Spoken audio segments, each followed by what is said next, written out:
All right, here we go. Here we go. Good morning, good afternoon, good evening. Welcome down the security rabbit hole to yet another edition of the Down the Security Rabbit Hole podcast. As we careen towards episode 700, I can't believe that number is that high. 700 episodes coming up on you folks. First, we'll have a couple of good ones in between here and there. Like we got to do something for 700, James. Yeah, that's that. By the way, that's numbered episodes because that's actually right. I'm that's on right. the podcast page. It says 706 episodes. So, well, we only have 659 posted, I think, or no, 669. Yeah, 669 is out there. Yeah. So. Yep. Yeah, it's I can't believe it wasn't just long ago that we were talking about 500. Yeah, or right. 600. It's funny. We'll do something fun. All right, this episode, by the way, guys, thanks for everybody that's joined us on LinkedIn. Thanks. The community's building there. That's where I post like some of these episodes. I'll post some sneak peeks on there. If you enjoy it, give us the social love. That's how everybody gets seen nowadays. So I hate asking for it. We're not monetizing it, but just if you could help us spread the word, that'd be great. And speaking of social love, on this episode, as you can see by the title, we're gonna try not to lose the entire audience. But I will tell you that if you are of a particularly sensitive type and have proclivities to be offended easily, this is not the episode for you. Michael's gonna walk us through some fun things. We're gonna talk about ethics. We're gonna talk about the rockstar CISO concept. We're gonna talk about some things that are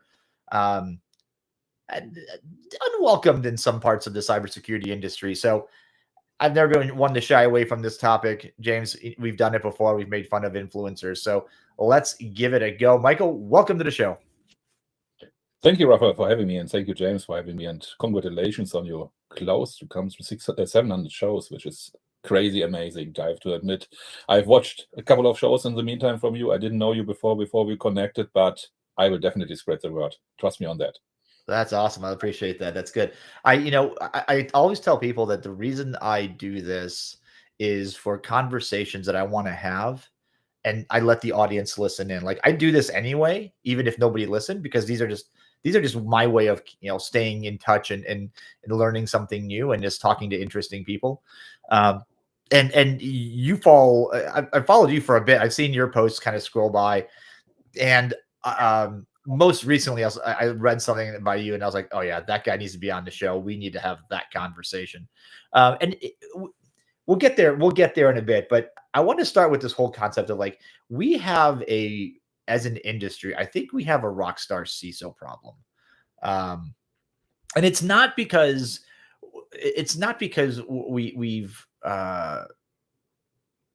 we've gotten a bunch of leaders that are famous for doing amazing things. Those people exist. That's not who I'm talking about. The people that, Michael, I suspect you and I are both talking about are the ones that have done something, but they're kind of like the movie stars or the influencers out there that are famous for being famous, right? They're out there. Exactly. So basically, I love the term rockstar CISOs, basically, and you can probably translate this also to some other industries, but lately in cybersecurity, it has become a little bit extreme. And when you follow a little bit the social media, you see it, the trend. Hey, I grew up this morning. I went up this morning. Look how a CEO, it's 28 years, walks through this morning, and so on, and so on, and so on, yada, yada, yada. And with this, I was looking a little bit deeper into this topic because my feed suddenly lit up with, hey, top 100 CISO, one of these very nice rock star persons. And I'm not going into gender or male, female, or whatever out there. And I looked into this and I said, it's interesting. Look a little bit into the profile. And I'm just going with a he here right now. So just that nobody's offended. And he basically was a security analyst. Nothing against security analysts. No doubt about this. But next time, he was again a security analyst for a company I have not even heard about this, 50 employees. And suddenly, with 10,000 of followers, wherever it comes, this person became the top 100 CISO influencers. I said, wow, how did he do this? Because he didn't even held any CISO positions. And looked a little bit deeper into the topics. What does this work? And in LinkedIn, you find a lot of these in the meantime. I'm the top 100 CISO person. I'm the top 100 security guy, top 100 spokesperson in cybersecurity out there, top 1,000. And when you look a little bit deeper, the connections in the circle are always the same. So somehow it occurred to me, so that's weird. I have never heard of this. Now, I'm a seasoned CISO of 25 years, and many of my connections either. And I asked them, do you guys have heard of this, guys? And do you know what they are doing? And how do they achieve these rewards and awards and everything else? Nobody could tell me. So they are basically shifting these CISO awards one after the other. So basically, you have 10 people. 10 people nominate you. The next 9 people nominate you for the next award, and so on, and so on, and so on. And somehow they use the influence out there to get the votes for this topic. So, okay, they get the top 100 CISO awards. They get a rockstar CISO out there. But then the problem starts. The risk starts for the whole cybersecurity. When you think about the CISO role itself, we are out there to build trust. We are out there to protect businesses. We are out there to protect people. We are out there to warn against threats. We are out there to warn against cybersecurity, not only on businesses, also on private level. We have trust, we have integrity, we have ethics. And these people, they get hired from businesses, startups, renowned businesses, everything else, just because they have the Hall of Fame out there. While others who are doing the work, the real work out there, the GRC analysts, the SOX specialists somehow, the penetration testers who go deep into the code, and even the CISOs, they're amazing people out there who know their stuff, exactly what to do, how to do it. They can speak business, technical terms, everything else. I met great people. They're not getting these awards, even though they are probably for some of these real awards, they also exist, obviously. They nominated, but they get only probably 100 votes or 200 votes. And this is really dangerous at the moment. And this is why I call these rockstar CISOs, I called them out. I didn't call them out by the name, but I called them out for the shows, whatever this is, and so on and so on. And this is how we came also in contact. That's right. You know, I've seen I'm very familiar with this kind of concept because one of my best friends and now co-host of the podcast, who's conveniently absent today, Jim, is one of those people that, like, if you look far enough back into the past, Jim was literally the guy that wrote books on this industry and the how-to guides for the things that we take for granted today, IPsec, like those types of secure tunneling, those kinds of things. Like on secure networking, his name is the first one on the books, but you don't see him talking about himself. You don't see, like, these are the people that, and I can name a couple because I know them. Like James Beeson's one of them. Like one of my favorite people, amazing human, super intelligent, like one of the best CISOs, right? Dan Conroy, who I work for, phenomenal guy. You'll never find these guys on stage. Jason Woody's another. Like, he can be convinced every once in a while, but he's not on stage every week giving keynotes, talking about how amazing he is and his security program and, all these things. He's out there doing the job, right? These guys are out there doing the job. There are plenty of people that do this, and it's a particular thorn in my side because the people that should get the recognition often don't, because they're overshadowed by people who are there to be famous. And this is those I don't need to name because they've got the spotlight, but we all know them. They join the company. They're there for 6 months, 8 months, 12 months, maybe. They're on, they get the big name somehow, because they've got a friend or somebody got them that role. They're on stage every week. They get their next role, another one. They're on stage every week. You're like, do you actually do anything, or are you just looking to be famous? And it's for the wrong reasons. Like we're supposed, like you said, we're supposed to be here to help do the good. We're supposed to be here to, I don't mind people benefiting from it. I mean, obviously I did from this industry. It's kept me well employed. It's kept my family well. It's afforded me quite a bit, but I think that there's something wrong with the pursuit of stardom, because this industry is really fascinated with it. And it's not just, and it's, by the way, it's not just CISOs, it's across all different types of roles. Definitely. Right. And, I mean, how many places these, do you see evangelists on the payroll that somebody, because they go out and speak, they got brought in because they're the guru. And I resemble that most remark. people are Thank kind you of very like, much. what does this guy do here? I think a big thing to call out the difference, and I think, Michael, you started talking about this before, is there's a difference between somebody that's going out kind of influencing and, hey, I'm helping drive the discussion, which we need people in the industry to drive the discussion. But then that same side of, I'm somebody that drives the discussion, but I never worked a day of my life as a CISO or in this role, but I'm driving that role, right? And people are taking my input as I've done it when maybe I haven't done it, right? That's the dangerous part, James. That's where it gets dangerous. Exactly. This is the ethical thing I'm talking about. For me, it's major unethical to do what you said, Rafael. Basically, they are going into the companies for 6 months, 1 year, 1.5 years. So they are collecting companies like titles as well, and like the top 100 CISO titles. These guys, they have an incredible resume after a couple of years.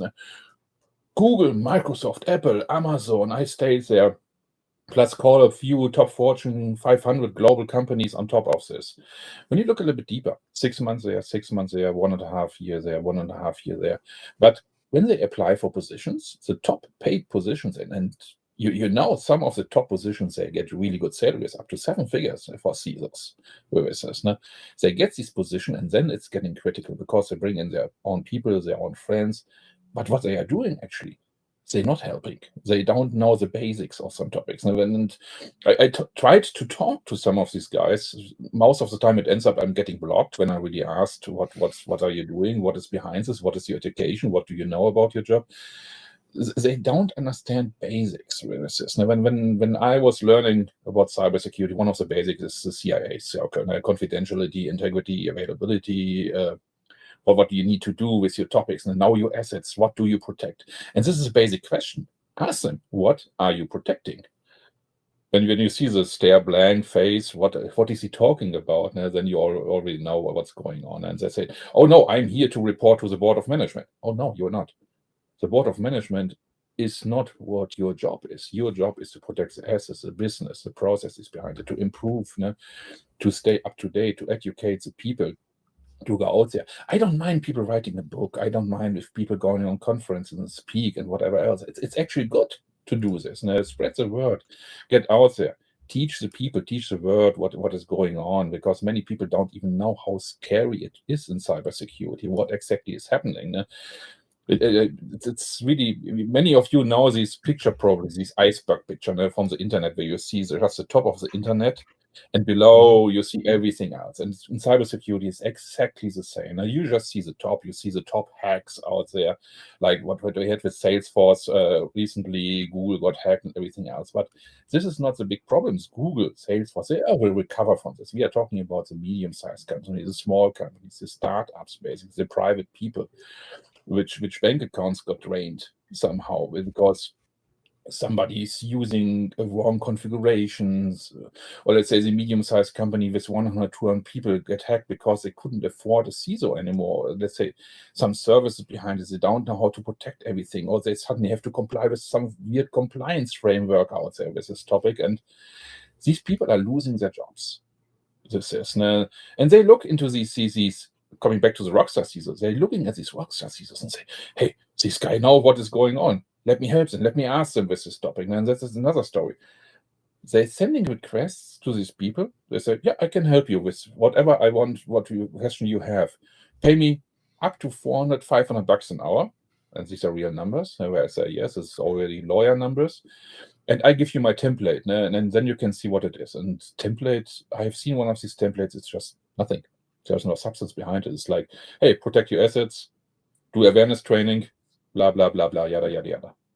And what should a company do this? So you paid $4,000 for what? A paper which basically you can download on the internet? This is just crazy. And the ethics behind it, I don't understand what it is. When you look at the whole cybersecurity industry, coming a little bit to the broader section at the moment, there's a whole let's say, education, defining of roles. What is a CISO role exactly? What is a GSC role exactly? What is a SOC lead role behind it?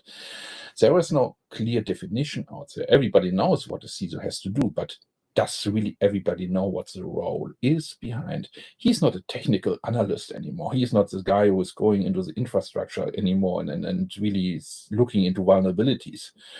The CISO today, he has a role to basically translate the business strategy into his cybersecurity strategy. He has a role to interact with the business. He has a role to interact with his people from the intern up to the CEO.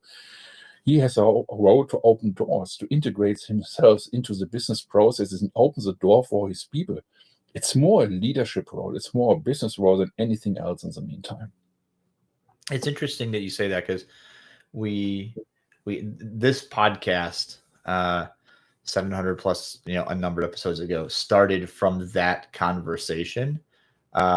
Dave Kennedy and I were on Twitter, and we were going back and forth, and like 1,000 people joined in this conversation about should the chief information security officer be somebody that starts in the technical ranks and then works their way up and becomes a CISO, or should it be somebody that is part of the line of business that moves over into a leadership role in security? And we went back and forth on this probably for a long time.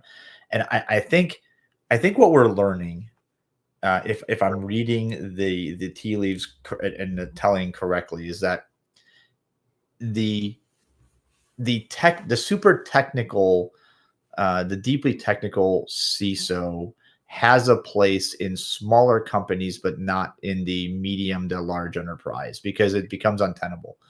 They need to be somebody that is ingrained in the business, understands the frameworks, the regulations, the politics, the who's who and what does what, how does this thing work, and why do we make money, and what happens, if this thing goes dead, or if this process. And so it's very much you hire people that are highly technical that can keep you up to date, but you dictate policy and strategy.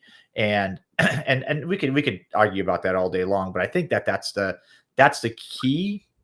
But coming back to this, you mentioned it. I think we've all said this already. It's these rockstar CISO type roles, these personas become dangerous to the businesses they're in for a number of reasons. I think not the least of which is they put out, pardon the expression, bullshit advice that at very least is nothing, at very worst is actually dangerous. Oh, right? yes. You tell people to do stuff that's just not smart. Not only do stuff, also, sorry that I interrupt you a little bit with this stuff. Yeah, please. Not only do stuff, it's also about buying stuff, buying suppliers, bringing in suppliers, which is a complete different story behind it. Yeah, and that's the other thing I wanted. So thank you for that nice softball lead in. I'll take a swing, but we've been seeing this. Yeah, there was a couple articles written on it, and it really quickly went quiet. This whole thing of like CISOs joining, boards and becoming part of an advisor to investment firms that then sell them the technology that then they get a stake in for buying that said technology and spreading the word on. Like, I have a huge ethical problem with that. Yes. Again, not calling anybody out, but I know firsthand, right? I've heard the story. I've witnessed it, where a CISO and their deputy would alternate bringing in. So if the CISO had a favorite company she liked that she was an investor in, her deputy would bring them in and propose that they buy them. Therefore, the CISO's hands were clean. If the deputy had a particular company that they were invested in, or they were an advisor to, the CISO would then take the meeting and propose that they do business with them. Ergo, the deputy's hands were clean. They were both making money on this. And at some point I said, I'm not playing this game, because, as a vendor, even a while back, like this is just, it doesn't feel right. And like no good comes of this, because at some point this is going to hit daylight and everybody gets burned that's involved in it. but did they? Because I want to believe that in the end this will get resolved, and people that have perpetrated this and have done this ethical, we'll say malfeasance, will get called out. The world will be right again. But that story that was written a bit ago about that Israeli VC firm, like in that incubator, like that made headlines and then poof, went quiet. Yeah, and it's still out there a lot. Recently, basically, what led me to one of the posts I made recently was a friend of mine. He works for a small startup company. He's a very experienced person, and he thought long about joining the startup because he wanted to do something, which is fair. And he has still obviously a very, very good network with everything. And he came to me and said, "Hey, we were talking about this since I'm also a little bit in a startup mode still," and said, "Hey, how does it work?" and everything else. And said, "By the way, you don't have to go there with this." And I said, "Why not?" That's pretty simple. He just yesterday I called him. Hey, he picked up. Great, good start. That's what you want as a sales guy, obviously. And so I don't say, "Hey, spare your time. If you want to talk to me, you can come to my monthly CISO round." Okay, nice, interesting. What is it? Oh, nothing special. I have a bunch of colleagues. We are discussing here on a panel different CISO topics, and you can come there, talk to us, but for the small sponsoring fee of $20,000. Quiet. What? So just think about this. You do a monthly CISO meeting. You invite some top names, whatever, friends out there. And by the way, I looked into this as well, and somehow the panel was always the same people on this. Surprise. Nevertheless, so they invite sponsors with tools, companies, mostly startups, interestingly. Say, so you want to talk to us, to the top CISO, you want to promote your tool? Then please pay the sponsoring fees. And I heard from the meantime, I got a lot of feedbacks out of this, thousands of feedbacks, hundreds of DMs and everything else with this. And some of them were very disturbing. So it's a pattern out there in the meantime. And then the fees go between 5,000 up to 50,000, depending on the company. And you want to be part of this? You want to talk to us? You want to talk to me, CISO? You're not even allowed to present your tool. Now, just talking to us, pay the sponsoring fee. Crazy part is many pay. Of course. So they just want to have the food on the door and everything else without even realizing. And this is probably a miss on the supplier side. Hey, do your due diligence on this, basically. Look into the history, how many have been there, anything else. Don't waste your money on these guys. But I checked it with a friend who is illegal and said, "Is this even legal?" I said, "It's totally legal, unfortunately." Yeah. So unethical. Yeah, there's nothing. No doubt about this, but legally, Yeah, they're totally allowed to do this.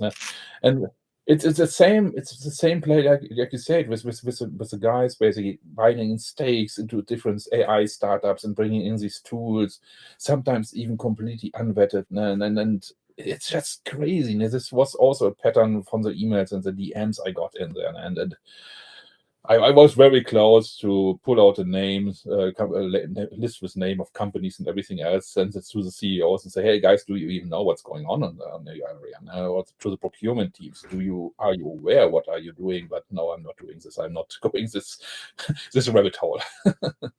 Yeah. So this is interesting. This is much as I didn't know about that, but this is much more prevalent, I think, than we would have suspected. Because there's a couple of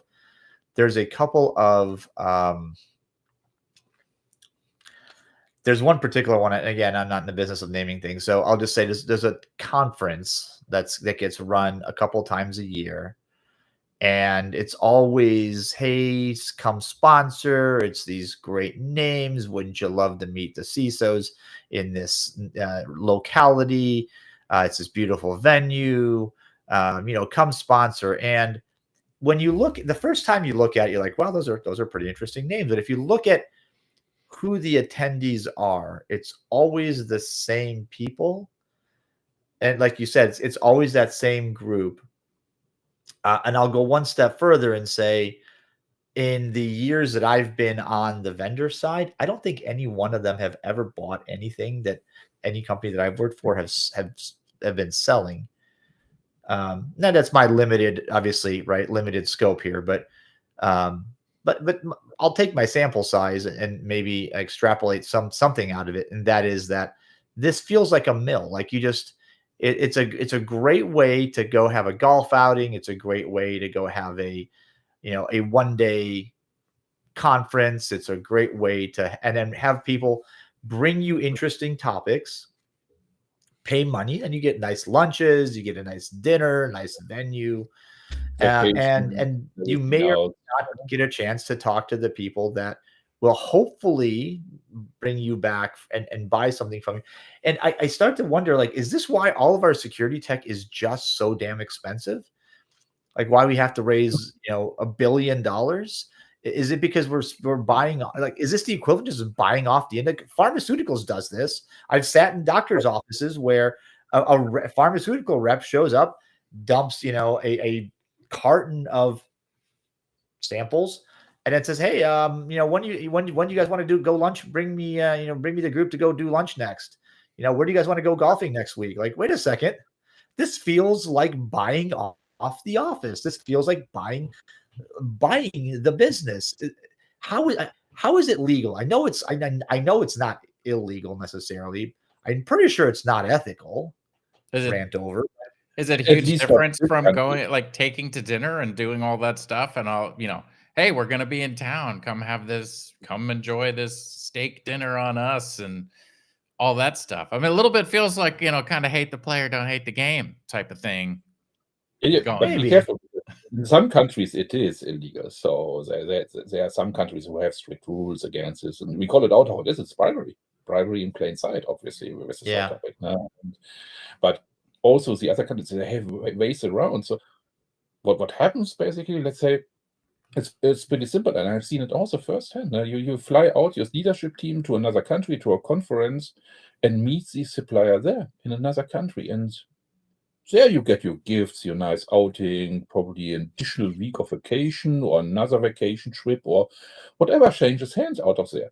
And suddenly the local laws do not apply anymore. So there are always ways to get around it. For me, it's sometimes very interesting how creative people get to do this. And sometimes I wonder, man, get this creativity into your CISO area with this, how to secure your teams, your own environment and everything else, or how to create more awareness out there, not the boring phishing campaign or anything else with this. But now it's about filling up our own pockets, and it's just getting worse from my point of view. Do you think this is an overcorrection for the fact that our role in the leadership executive view just wasn't taken seriously, and so we spent a decade and a half, 2 decades, toiling away in the boiler room, as it may be, right, shoveling coal all day while the fat cats in the executive suite ate caviar and sailed down the river. And so we saw an opportunity, and frankly we took it. Like, like James said, don't hate the player, hate the game. Is that an artifact, you think? Is that how we got here? Part of it, I would say. Part of it also space and media. Part of it plays the influencers behind it. Let's probably step a bit back. A few years ago, cybersecurity was a hot topic. Everybody said, hey, you're in IT, go in cybersecurity, go get an education. You will immediately make 6 figures. You will make immediately a lot of money and everything else. And everybody's doing this. Everybody has done this. So I have not seen this in many, many other areas. But hey, I switched my career to cybersecurity. I do another training. And suddenly everybody thought, I am the super CISO. I am the super SOC guy. I am the perfect penetration tester behind it, without even having a basic understanding for what's going on with coding. I saw some pen testers who have no idea how to read code, and I said, sorry, at least a little bit understanding of basics of software development you should have to be a penetration tester. Just to give you another example with this. And now you see our whole industry flooded with tools, flooded with personnel, flooded with people out there with this. And we are not organized in this. Our industry is absolutely not organized. We don't have a clear understanding what roles are, what is the tools. And coming back to your question, yes, that the leadership teams, the top boards, have not seen the CISO role of cybersecurity as a necessity. They still see it as part of the IT team, which is not true. In fact, it was coming out of IT. Yes, it was initially coming out of IT, but this is completely gone right now. Every business process, every business decision needs to be aligned with cybersecurity, this topic, because not only about technical side, so look about the compliance side. How many compliance frameworks, what do you guess, do we have currently, let's say, between the EU and US? How many compliance framework in all industry overall do exist? A lot. 50. How much? 30? 50. 50? Well, you're getting close. Last time I counted, when we talk a little bit the smaller ones, with everything, also for specific industries, we are around about 78. Who really wants to keep up with this? This is only EU and US. I'm not even counting the additional ones which come out of UK, probably, which come out of other countries with this. South America is catching up at the moment. Asia is catching up massively at the moment with compliance framework and everything else. And this is coming back to the topic. This is why the business needs to be aware, because you are getting out of business if you don't assign your resources to this, if you don't take it serious anymore. Yes, IT still plays a part into this, infrastructure still plays a part into this, no doubt about this, but the boards need to be informed, and they still do not take this role serious. And this is how it happens that they recruit these, fakers out there, where says to say this, these posers.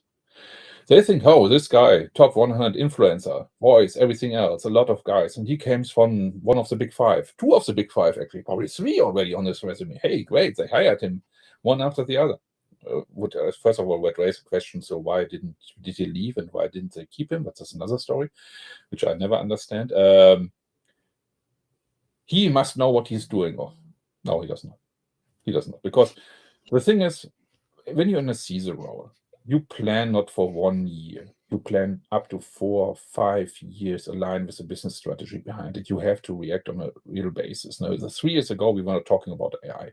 No AI security, AI SOCs, they pop up like mushrooms everywhere. This is just to give you an example with this. Now, some are very good, some are just, I would say, homemade or something else. I don't know.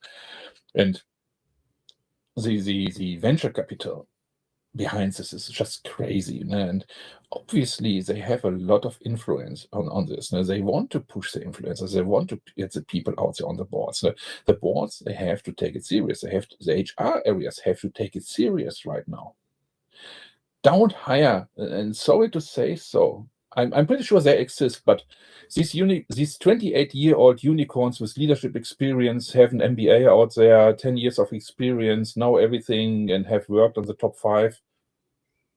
Hire him, keep him if you find somebody like this. Now, otherwise, get the experienced guys in there, now, who know what they're doing, who have stayed in the company for 5 years to see the evolvement of their strategy, to see the impact, because you cannot see a cybersecurity impact on a strategy, on a company culture, if you just stay for 6 months, a year, or 1.5 years, or if you are constantly out there on conferences, collecting rewards, writing books, and whatever. Nothing wrong with writing books, don't get me wrong with this, but if I push out a book every other week, either way, I'm just letting AI push it out, or I have nothing else to do with this. And this is the awareness, and you completely said it, Rafael. Now, the boards, they underestimated this whole topic. Now, we have to become better. We have to raise more awareness, and that's my personal vendetta, probably, where I go.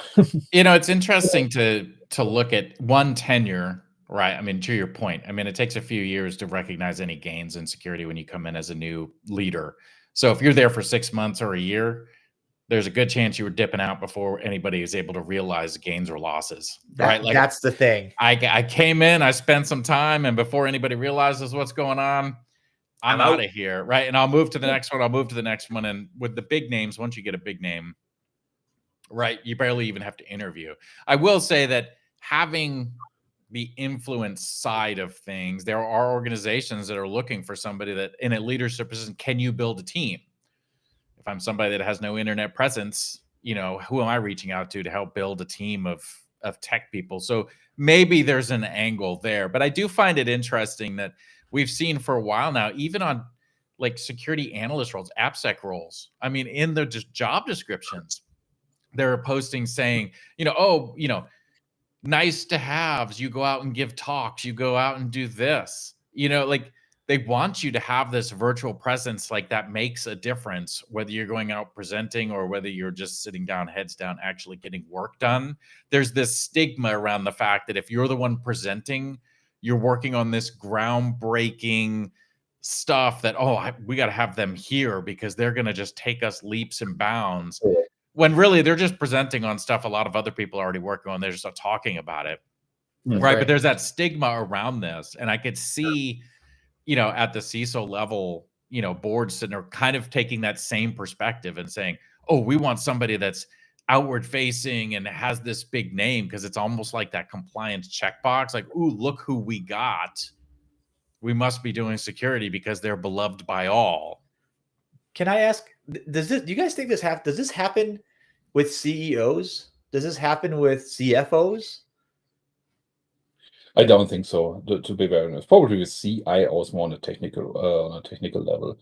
The CFO, when you wants to go listen to them talk, CEO role with this, basically. So if you crash a company because of financials, everybody knows it. Yeah. This is. If you're a CEO and you fail, you have no knowledge, the board will kick you out, or basically the company is already done with this. So, and everybody who is doing his due diligence sees it. Probably marketing, I can see this happen as well.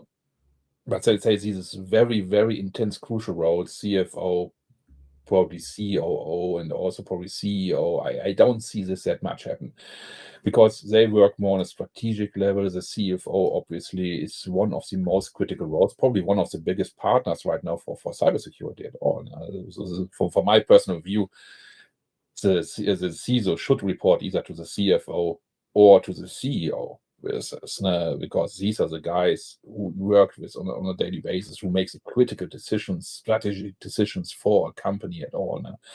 But personally, it will exist for sure, but not in this amount like we see it in cybersecurity. Do we see it with CTO, CIO, like those kind of, you know, more the technical side of things? I mean, are we seeing the same type of rock star mentality, influencer, pushing that type of stuff? I mean, do CTOs have their secret, you know, groups that charge to come in and give vendor presentations? Let me ask you this question. Have you seen any CTO top 100 lately? Or anything else? I have not seen anything like this. They probably exist, but you see CIO top 100. You see CEO top 100. Do you see CFO top 100? Not really out there somehow. So it's not a shiny topic at all. This is probably to get around.